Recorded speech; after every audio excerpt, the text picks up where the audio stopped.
Você já se perguntou como parar de traduzir em inglês?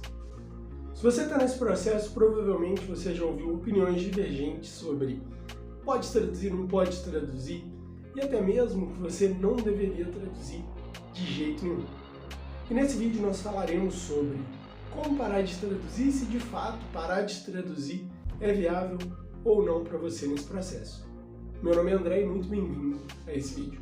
A primeira pergunta é como parar de traduzir, mas ela vem a partir da pergunta: a tradução ela é boa ou ela é ruim? Primeiro nós precisamos entender que traduzir é uma coisa que pode ser auxiliar nesse processo inicial, mas se ela se tornar um hábito ao longo de todo o processo, o seu falar inglês sempre vai depender do português. Seria como se a tradução fosse uma ponte, uma bengala para você nesse processo. Algo que não te deixasse desenvolver de forma plena. Mas particularmente eu acredito que no início, nos primeiros passos, a tradução é uma baita ferramenta para te ajudar a conhecer mais do idioma, ganhar mais familiaridade. Aí um quesito sobre tradução que é muito importante. A tradução ela não funciona ao pé da letra. Então se você vê uma frase, principalmente uma expressão, ela não vai comunicar o que você gostaria de comunicar no outro idioma, sendo traduzida ao pé da letra. Então, digamos que a regra número 1 da tradução é: nunca traduza ao pé da letra. Sempre comunique a ideia da frase, porque como a estrutura e as frases nos idiomas não são iguais, uma tradução ao pé da letra ela pode prejudicar muito. Por exemplo, uma frase simples: How old are you? Quantos anos que você tem? Se nós traduzíssemos ao pé da letra, seria: quão velho você é? Dependendo da pessoa, poderia ser até uma pergunta ofensiva usando essas palavras, embora queira dizer a mesma coisa em inglês e em português. Ou na resposta mesmo dessa pergunta, em português nós falamos eu tenho tantos anos. Em inglês seria I am tantos anos, que seria eu estou tantos anos, o que até faz sentido porque nós não temos por posse nenhuma idade, mas nós estamos a alguma idade durante um ano e depois nós transicionamos novamente. E a segunda pergunta é: como parar de traduzir se é algo então importante para você conseguir desenvolver de fato e alavancar o seu inglês? Para entender melhor sobre isso, nós vamos usar a teoria, a ideia, o pensamento dos 4 stages in the learning process, ou dos 4 passos no processo de aprendizagem.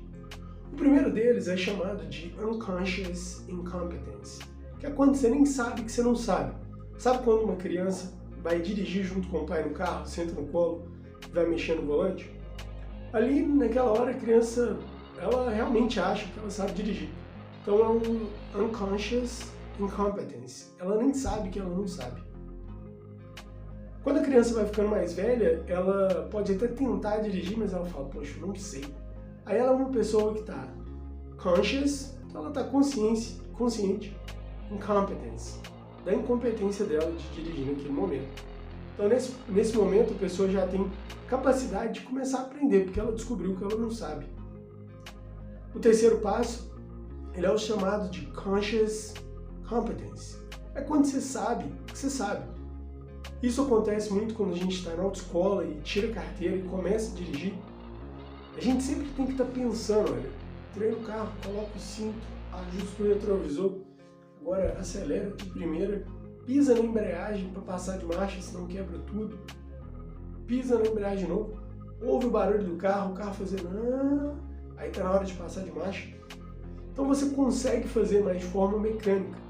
Você está conscious competence. Você sabe que você sabe, só que é algo ainda mecânico. E a tradução ela existe nesse bloco do processo de treinamento, de desenvolvimento, principalmente. Que é quando a gente sabe, só que a gente ainda sabe de forma mecânica. Mas o objetivo de todo o processo de desenvolvimento e aprendizagem é chegar no passo 4 desse estágio, desses níveis. Que é quando você está competence in conscious. Que é quando você sabe, mas você nem precisa de pensar sobre isso. Por exemplo, na direção, no começo a pessoa está ali tensa. Olha para o lado, retrovisor, olha, seta. passa de marcha, pisa na embreagem, olha o freio do outro carro, ai meu Deus, e ela consegue fazer. Só que quando você já está, digamos que naturalizado nesse processo de direção, você já vai dirigindo, passa de marcha sem ver, escuta o carro de forma natural, já mexe com criança mexendo no banco de trás, fazendo barulho, chorando, olha no retrovisor, pisa no freio, observa o trânsito, troca de música. Você não precisa mais de estar extremamente focado em cada detalhe ali do processo, porque você já deixou isso de forma natural. E a mesma coisa com o inglês. Quando nós chegamos nesse competence, unconscious, é quando nós sabemos de forma natural. E a pergunta é como transicionar desse conscious competence to unconscious competence, que é quando você sabe que você sabe, para quando você sabe, mas é de forma tão natural que você não tem que ficar pensando sobre aquilo. E a dica, ela é a mesma coisa do carro, no caso. No começo, é até importante ali você ir lembrando o passo a passo, você ir memorizando, trabalhando essa forma de pensar. Só que por meio de tanto praticar, uma hora isso se torna natural. E a mesma coisa com o inglês. Você precisa de estar atento, se policiar para não ser um hábito para sempre. Isso você vai fazer quando você começa a associar mais coisas em inglês ao seu redor. Mas, à medida com o tempo em que você vai praticando, isso vai se tornando mais natural para você. Então, a forma de você parar de traduzir é praticando.